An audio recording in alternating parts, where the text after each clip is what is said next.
Hey everyone, and welcome back. Want to send emails faster that still feel personal?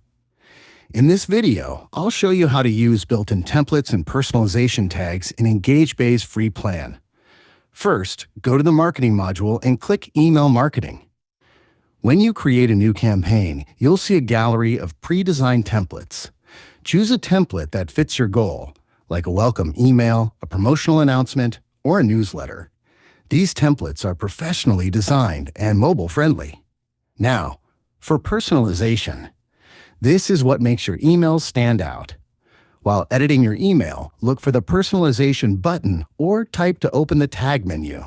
You can insert dynamic fields like contact.first_name, contact.company, or contact.city. When you send the email, EngageBay automatically fills in each contact's actual information. You can personalize the subject line too. A subject like, hey, contact.first_name, check this out, will get more opens. Combine templates with personalization to create emails that look professional and feel one-to-one without spending extra time. And that's it. Using templates and personalization tags, you can scale your email marketing while keeping it relevant and engaging for every subscriber. If you personalize your next email, let me know which tag you used in the comments. See you in the next one.